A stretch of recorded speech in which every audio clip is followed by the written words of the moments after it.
Ukraine के port city पर रूस ने बड़ा हमला किया है। ओडेसा में यूक्रेनियन पोस्ट पर ड्रोन अटैक हुआ है। रूसी हमले में यूक्रेनी पोस्ट कैसे हुई तबाह, ये देखिए।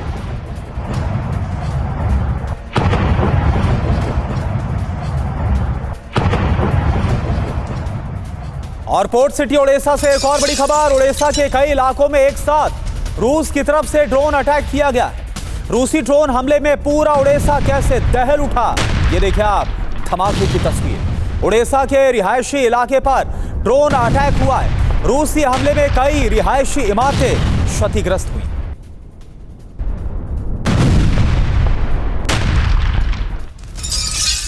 और वहीं ज़ेपोरिजिया में रूस ने विध्वंसक हमला किया है। यूक्रेनी सैन्य पोस्ट पर ड्रोन से अटैक किया गया। रिहायशी इमारत को भी रूस ने बनाया निशाना। हमले में कई लोगों के घायल होने की खबर।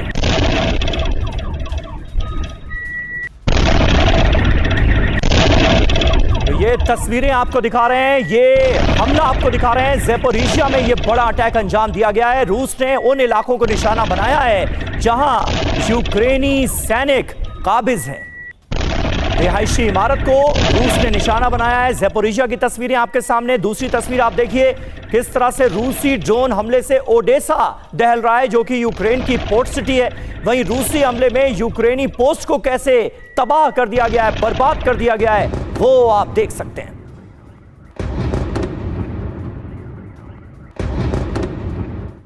और देखिए वहीं डिप्लॉयमेंट लगातार बढ़ती हुई नजर आ रही। इसको लेकर बड़ी खबर क्या, अटलांटिक महासागर में रूस और फ्रांस सामने सामने आ गए हैं। फ्रांस के सैनिकों ने रूसी ड्रोन लॉन्च शिप को समंदर में घेरा। ये देखिए आप टकराव की तस्वीर है। ड्रोन लॉन्च शिप पर फ्रांसीसी सेना ने कब्जा तक कर लिया। तो ये टेंशन को और ज्यादा एस्केलेट करने वाली खबर है। अटलांटिक महासागर की तस्वीर आपको दिखा रहे हैं, जहां पर रूस और फ्रांस आमने सामने आ गए। फ्रांस के सैनिकों ने रूसी ड्रोन लॉन्च शिप, जो आपको नजर आ रही है इन तस्वीरों में, उसे घेर लिया। ना सिर्फ घेरा है, बल्कि जो फ्रांसीसी सेना के जवान हैं, उन्होंने इस पूरी शिप पर कब्जा भी कर लिया। अब देखना होगा कि इस घटना के बाद रूस किस तरह से रिएक्ट करता है। पहले से ही ड्रोन घुसपैठ का आरोप लगाकर नेटो और रूस के बीच में तनाव बढ़ता हुआ नजर आ रहा है। और इन सब के बीच फ्रांस की यह हरकत आखिर इस तनाव को कहां तक ले जाएगी, यह एस्केलेशन कहां तक जाएगा, बड़ा सवाल।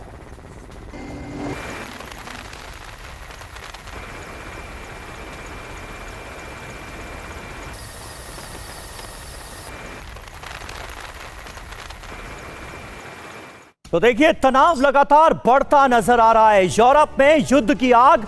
रूसी जहाज पर कैसे फ्रांस का कब्जा हो गया, खबर क्या है ये देखिए। अटलांटिक महासागर में फ्रांस और रूस के बीच टेंशन बढ़ गई है।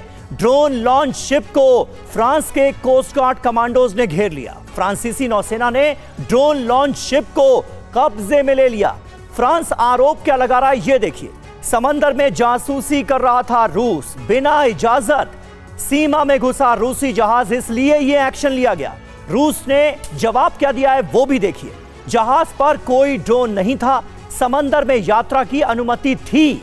यानी रूस ये कह रहा है कि इजाजत थी, फ्रांस की तरफ से कहा गया है कि इजाजत नहीं थी। जहाज पर चीनी चालक दल मौजूद थे। आगे अब हो क्या सकता है। रूस और यूक्रेन के बीच टेंशन और ज्यादा बढ़ेगी। रूस और फ्रांस के बीच भी तनाव बढ़ेगा। फ्लीट को छुड़ाने के लिए रूस हमला कर सकता है, इसके भी आसार हैं। रूस यूरोप के बीच जंग भड़कने की आशंका निश्चित तौर पर बढ़ गई है। हमारे साथ आज दो डिफेंस एक्सपर्ट्स मौजूद हैं। ब्रिगेडियर शरदेंदु हमारे साथ मौजूद हैं और ग्रुप कैप्टन DK पांडे भी हमारे साथ मौजूद हैं। सबसे पहले ब्रिगेडियर शरदेंदु, आप किस तरह से इसे देखते हैं? वैसे ही टेंशन बहुत ज्यादा है यूरोप और रूस के बीच।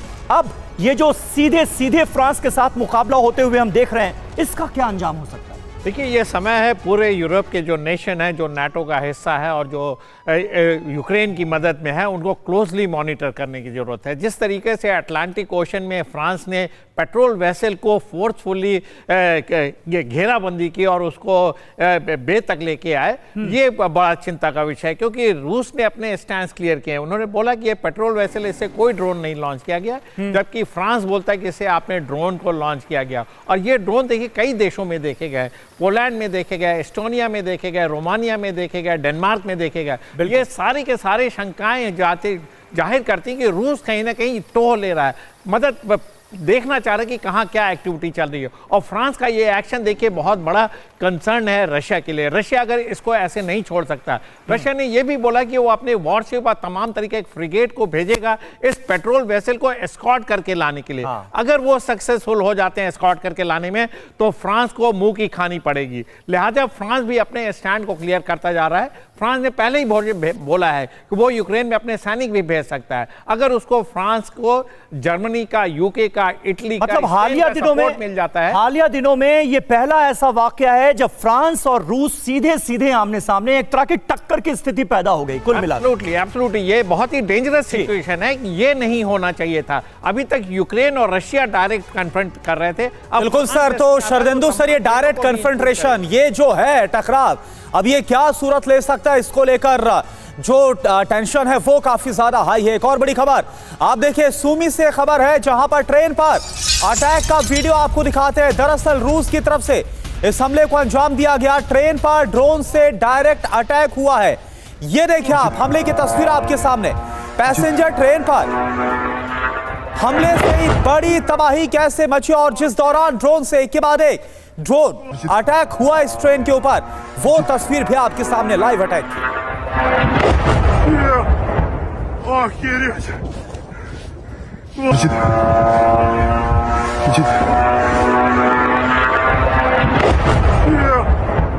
Охереть!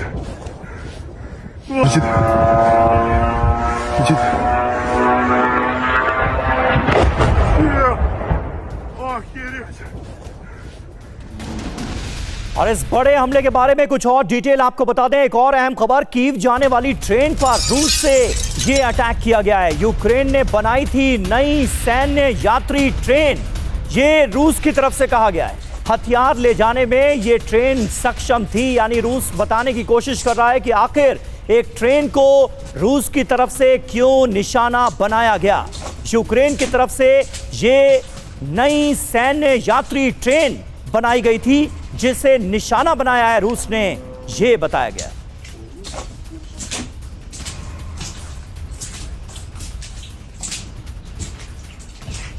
और देखिए, एक जो हमला हुआ यात्री ट्रेन पर वो हमने आपको दिखाया, लेकिन इसके अलावा शोस्टका स्टेशन पर एक और ट्रेन है, इस पर ड्रोन से हमला हुआ। ड्रोन अटैक के बाद ट्रेन से आग की लपटें उठती हुई नजर आ रही है। ये देखिए आप, ट्रेन के सभी डिब्बे पूरी तरह से क्षतिग्रस्त हो गए, डैमेज हो गए हैं, तस्वीरें आप देख पा रहे हैं। तो यूक्रेन की 2 ट्रेन पर हमला किया गया। तो देखिए बड़ी खबर क्या है इस वक्त की, कैसे रूस की तरफ से और ज्यादा आक्रामक हमलों को बढ़ा दिया गया है। पहली तस्वीर आपके सामने सूमी की, यहां पर यूक्रेन की यात्री ट्रेन पर जो हमला किया गया, ये ड्रोन आकर गिरता, ये देखिए बड़ा धमाका। यूक्रेन ने बनाई थी ये नई सैन्य यात्री ट्रेन, और इसके साथ साथ हमले में एक और जो ट्रेन है शोस्टका स्टेशन पर, यहां पर भी हमला हुआ, और इसके बाद कितना नुकसान उठाना पड़ा है, तस्वीरें आप देख पा रहे हैं।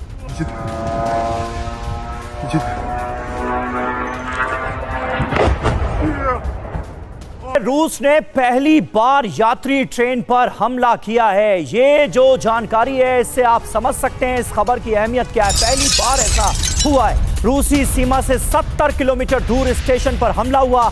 हमले में यात्रियों के साथ रेलवे कर्मचारी भी जख्मी हुए हैं, और ये तस्वीरें देखकर आप अंदाजा लगा सकते हैं कि नुकसान कितना ज्यादा हुआ है। कई कर्मचारियों के घायल होने की खबर है, कई यात्री जख्मी हुए हैं। मरने वालों के आंकड़े के बारे में ठीक जानकारी नहीं दी गई है, लेकिन इन तस्वीरों को देखकर यह साफ अंदाजा लगाया जा सकता है कि नुकसान बहुत बड़ा हुआ है।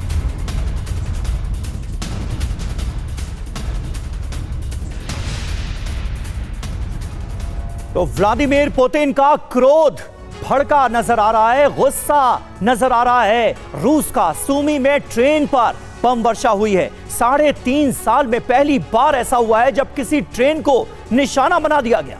यूक्रेन के सूमी में 2 ट्रेन पर एक साथ ड्रोन अटैक किए गए। शोस्टका स्टेशन पर 2 पैसेंजर ट्रेन पर हमला हुआ। शोस्टका से कीव जाने वाली ट्रेन पर अटैक कर दिया गया। हमले के दौरान ट्रेन में सैकड़ों यात्री मौजूद थे। ड्रोन हमले में 30 से ज्यादा लोग घायल हुए हैं, एक की मौत हुई है। फिलहाल यही जानकारी सामने आ रही है। सूमी में पावर ग्रिड पर भी ड्रोन अटैक हुआ है। तबाही देखिए कितनी मची है। ट्रेन पूरी तरह से क्षतिग्रस्त हुई है, तस्वीरों में साफ नजर आ रहा है। कीव सूमी रेल रूट पूरी तरह से बाधित हो गया है, बंद हो गया है। सूमी में बिजली सप्लाई भी ठप हो गई है। तो कुल मिलाकर पुतिन का क्रोध अब चरम पर नजर आ रहा है। पिछले 3.5 साल में जो नहीं हुआ वो अब होता हुआ हम देख रहे हैं। पैसेंजर ट्रेन को निशाना बनाया जा रहा है। मतलब अभी इस जंग में और क्या क्या देखना बाकी रह गया है, ये सवाल हर किसी के जहन में।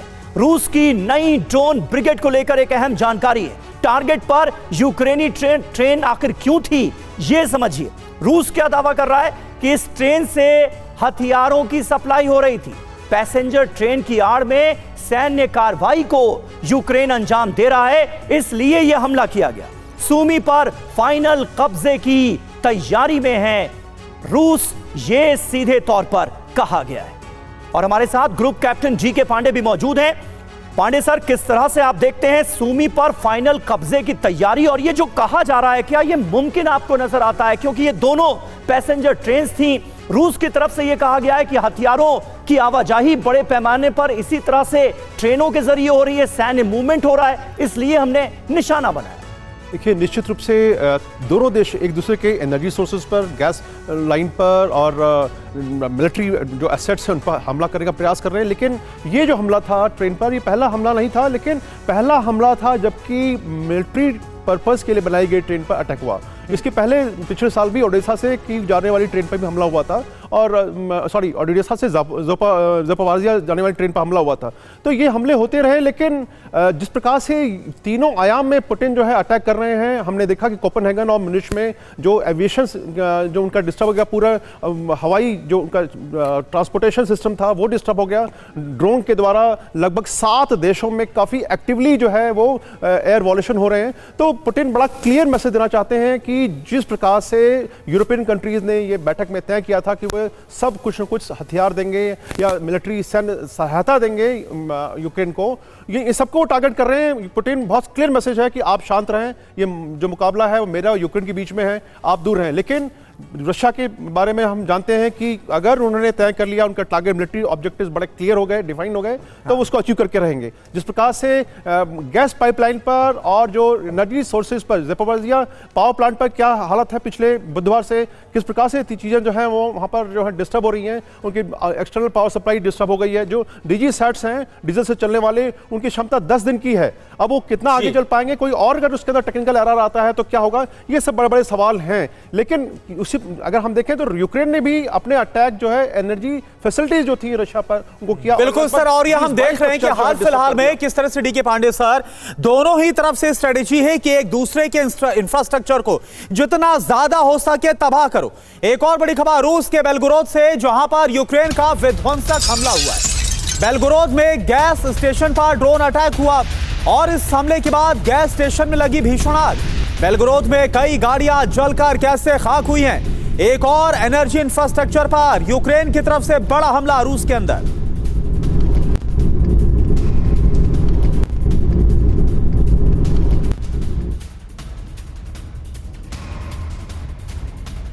और वहीं बेलगोरोद के रिहायशी इलाके में भी ड्रोन अटैक की खबर सामने आ रही है। यूक्रेनी ड्रोन हमले में कई इमारतें बेलगोरोद में क्षतिग्रस्त हो गई हैं।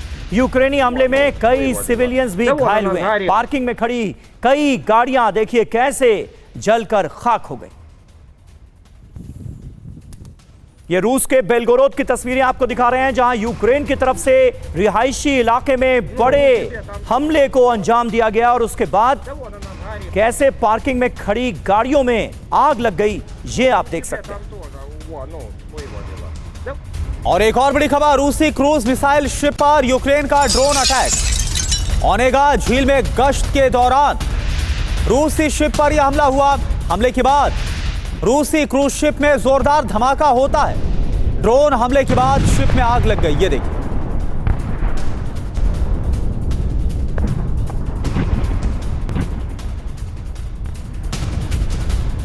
और विध्वंसक युद्ध के बीच यूक्रेन को भी लगा है बड़ा झटका। कैसे, ये देखिए यूक्रेन को लंबी दूरी की मिसाइल नहीं देगा अमेरिका। यूक्रेन को टॉमहॉक मिसाइलें अमेरिका से नहीं मिलेंगी। अमेरिका ने यूक्रेन को टॉमहॉक मिसाइलें देने का ऐलान किया था, लेकिन अब यह नहीं होने जा रहा। टॉमहॉक मिसाइलें अमेरिका से यूक्रेन को नहीं मिलेंगी।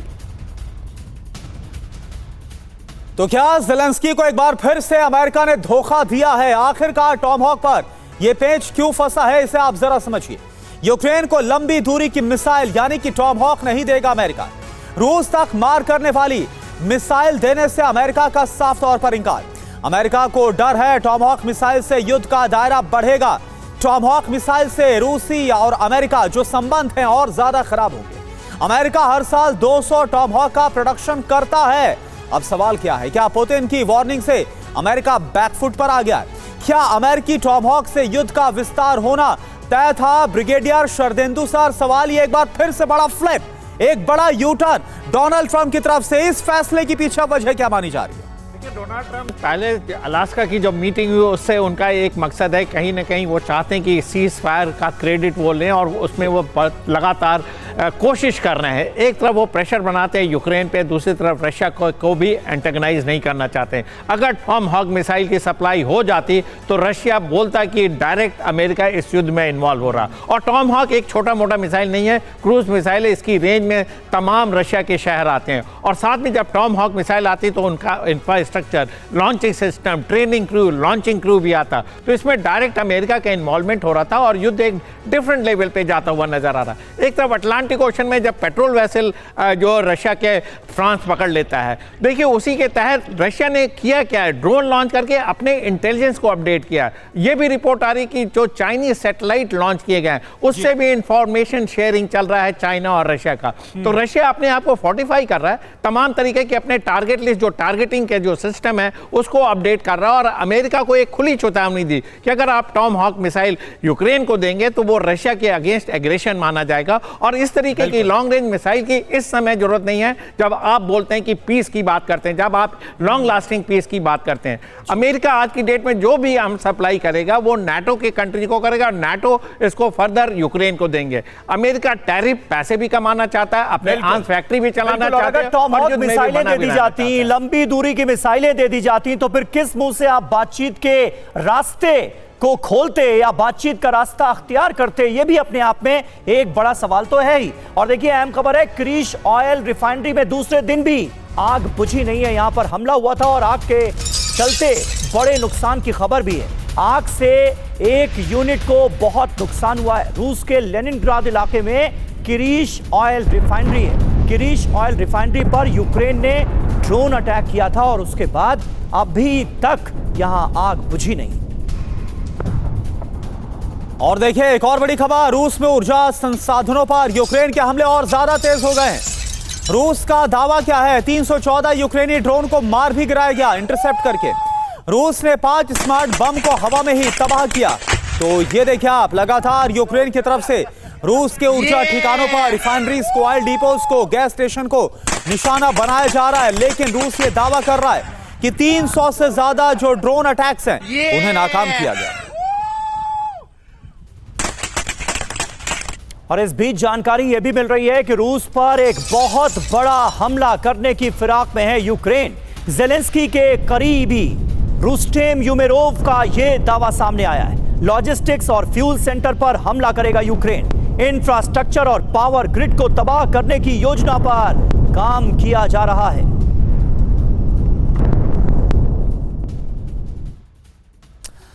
तो रूस पर बहुत बड़े हमले की तैयारी में है ज़ेलेंस्की। ऐसा कहा जा रहा है जो अब तक नहीं हुआ वो होने वाला है युद्ध भूमि में। नंबर 1, रूस के इंफ्रास्ट्रक्चर पर बड़े हमले की तैयारी में है यूक्रेन। नंबर 2, जमीन और आसमान से रूस पर एक साथ हमले की विनाशक योजना को तैयार कर लिया गया है।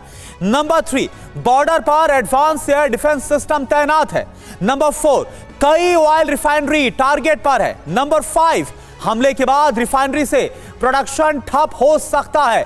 और आप देखिए, यह माना जा रहा है कि यूक्रेन अगर इस हमले को अंजाम देगा तो फिर इसके बाद जो युद्ध भूमि है वो और ज्यादा सुलग सकती है।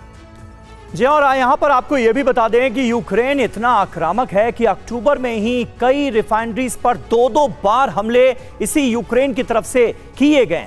जिससे रिफाइनरी का प्रोडक्शन घट रहा है। कई इलाकों में तेल और गैस का संकट पैदा हो गया है और जाहिर है इसी मंशा के तहत ही इन हमलों को एनर्जी इंफ्रास्ट्रक्चर पर अंजाम दिया गया। अब रूस को अपने खर्च के लिए भी तेल आयात करना पड़ रहा है।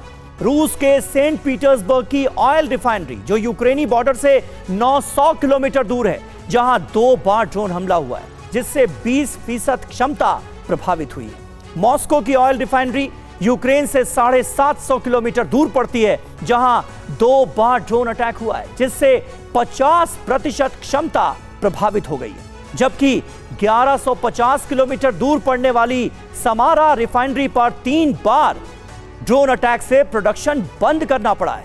इसी तरह सतारोव भी टारगेट पर है, जो 802 किलोमीटर दूर है। यहां ड्रोन हमले से कच्चे तेल की आपूर्ति बंद करनी पड़ी। 502 किलोमीटर की दूरी पर पड़ने वाली वोरोनिश रिफाइनरी पर 2 बार ड्रोन अटैक हुआ है। इसे अस्थायी रूप से बंद करना पड़ा है। आप अंदाजा लगाइए कि नुकसान कितना बड़ा है। वोल्गोग्राद की रिफाइनरी यूक्रेन बॉर्डर से 460 किलोमीटर दूर है। यहां 3 बार ड्रोन हमला हुआ है, जिससे 43% प्रोडक्शन प्रभावित हुआ है। और हमारे साथ खास मेहमान भी मौजूद हैं। ग्रुप कैप्टन डीके पांडे हमारे साथ मौजूद है। पांडे सर, कुल मिलाकर आप देखिए यूक्रेन ने कितना बड़ा नुकसान किया है। बीते कई दिनों से लगातार हम अपने दर्शकों के सामने ये खबरें रख रहे थे कि रूस की ऑयल रिफाइनरीज को, ऑयल डिपो को लगातार यूक्रेन टारगेट कर रहा है, लेकिन एक साथ आज हम देख रहे हैं तो नुकसान कितना बड़ा है। निश्चित रूप से कहा जा रहा है कि जो एक स्टैटिस्टिक्स के हिसाब से लगभग 25% जो पूरे रशिया की गैस फैसिलिटी है ट्रांसपोर्टेशन की, वो प्रभावित हुई है। लेकिन देखिए, ये अगर हम देखें दोनों तरफ से, अब ठंड आने वाली है और यूक्रेन में ज़रूरत होगी गैसोलीन की और एनर्जी सोर्सेज की, पावर सप्लाई की, और इन्हीं के बदले जो ये वार प्रतिवार का जो सिलसिला है, जहां रशिया ने जहां यूक्रेन ने रशियन रिफाइनरीज पर अटैक किया है, वहां पर ज़पोरिज़िया में जो पावर प्लांट पर रूस ने अपना पूरा कब्जा रखा हुआ है और किसी समय वो सप्लाई रोक सकता है और पूरा जो रशिया यूक्रेन है वो ठंड की चपेट में आ सकता है। अब सर्दियां आने वाली हैं, उसके लिए तैयारियां भी शुरू होनी। बिल्कुल, तो सर सर्दियां आने वाली और उससे पहले वॉर जोन में कौन कितनी बढ़त बना सकता है, और ये बहुत डिसाइसिव भी होने वाला है अगले कुछ महीनों के अंदर। यही वजह है कि दोनों तरफ से एग्रेशन और ज्यादा दिखाया जा रहा है वॉर जोन में। एक और बड़ी खबर का रुख कर रहे हैं। रूसी विदेश मंत्रालय का बहुत बड़ा दावा, यूरोप बिजली के लिए 3 गुना ज्यादा खर्च कर रहा है। पहले यूरोप रूस से कम कीमत पर खरीदता था, गैस की सप्लाई होती थी, बिजली की सप्लाई, लेकिन अब क्या हो रहा है, 3 गुना ज्यादा खर्च किया जा रहा है यूरोप की तरफ से बिजली आपूर्ति के लिए।